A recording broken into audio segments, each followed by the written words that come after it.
بسم اللہ الرحمن الرحیم الحمد للہ رب العالمین والعاقبۃ للمتقین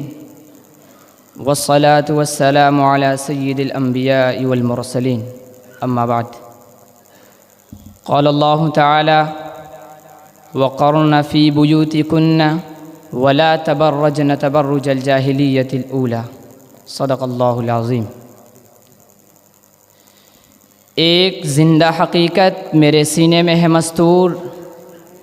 کیا سمجھے گا وہ جس کی رگوں میں ہے لہو سرد۔ نہ پردہ نہ تعلیم نہیں ہو کی پرانی، نہ پردہ نہ تعلیم نہیں ہو کی پرانی، نسوانیت زن کا نگہبان فقط مرد۔ جس قوم نے اس زندہ حقیقت کو نہ پایا، جس قوم نے اس زندہ حقیقت کو نہ پایا، اس قوم کا خورشید بہت جلد ہوا زرد۔ معزز صدر جلسہ،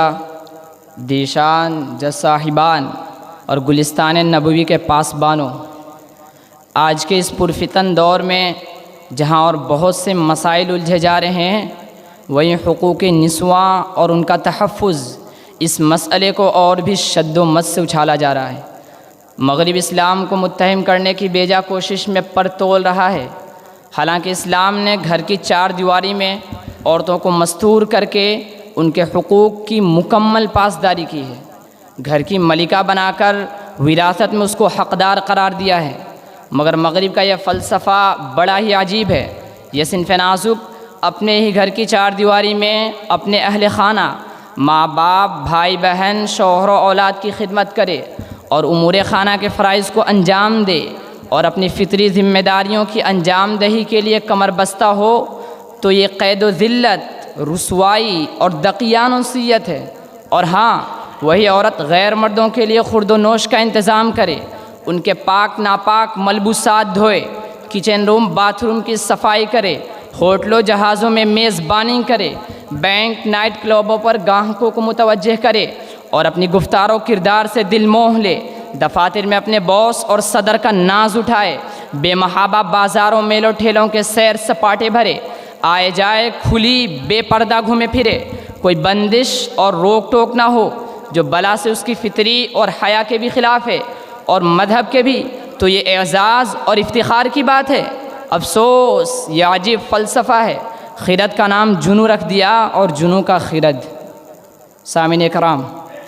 پھر ہوا کہ اس نازنین کا عالمیہ اسی پر ختم نہیں ہوتا، بلکہ اولاد کی پرورش، شوہر کی ناز برداری اور گھر کی گھرستی کے سارے جھمیلے اسی صنف نازک کے دوش ناتواں سے وابستہ رکھی۔ مگر تہذیب فرنگ نے اس صنف لاغر کے وقار کو زندگی کے ہر موڑ اور چوراہے پر اتنا گرایا کہ تاریخ میں اس کی کوئی مثال نہ ملتی ہو۔ ایسا غیر منصفانہ استحصال شاید تاریخ کی آنکھوں نے کبھی نہ دیکھا ہو۔ یہ ایک ایسا جرم عظیم ہے کہ خود تہذیب فرنگ نے عورتوں کی ہتک کی اس ناقص العقل والفہم کو اپنے ظلم و زور کا نشانہ بنایا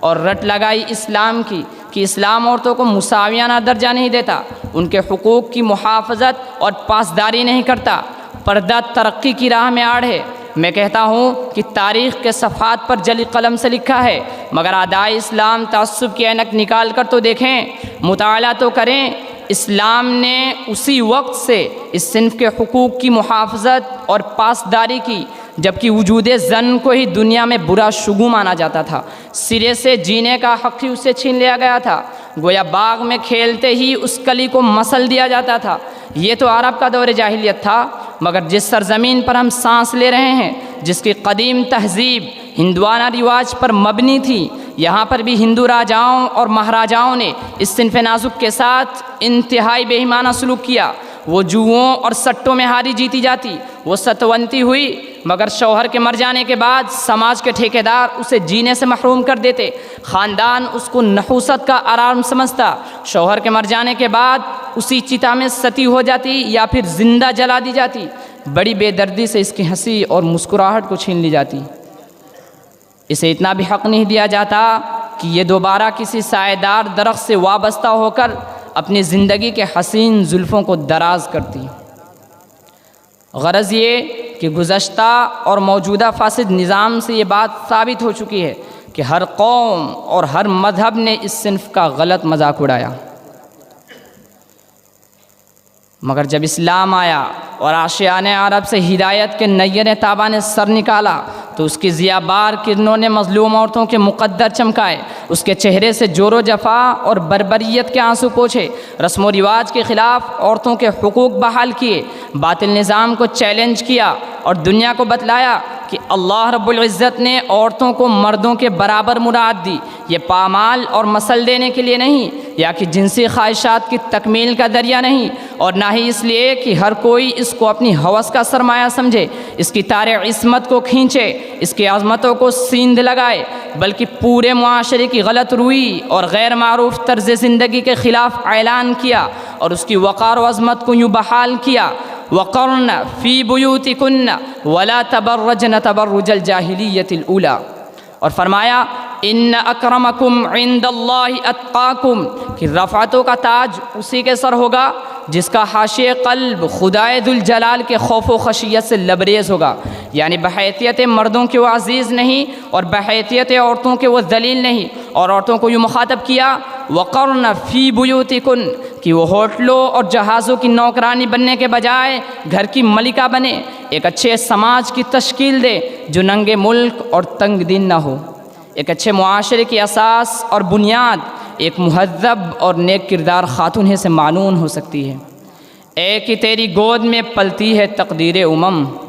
سامعین کرام، مغربی کلچر، فرنگی افکار اور دیگر مذاہب عالم نے اس صنف کو مقہور و منحوس سمجھا، مگر اسلام نے اس کو عین سعادت کا سرمایہ قرار دیا۔ یہ کس نے کہا کہ الجنت تحت اقدام الامہات، کہ ماؤں کے قدموں کے نیچے جنت ہے۔ یہ کس نے کہا کہ خیر متاع الدنیا المرأۃ الصالحہ، کہ دنیا کا بہترین سرمایہ نیک چلن عورت ہے۔ یہ کس نے کہا کہ یہ آپ گینا ہے، ان سے سختی نہ کرنا چاہیے۔ تصویر کائنات میں رنگ اور زندگی کا سوز و ساز اسی سے وابستہ ہے۔ وجود زن سے تصویر کائنات میں رنگ، وجود زن سے تصویر کائنات میں رنگ، اسی کے ساتھ سے ہے زندگی میں سوز درو۔ بس اسی چند بات پر میں اپنی تقریر کو ختم کرتا ہوں۔ وآخر دعوانا ان الحمد للہ رب العالمین۔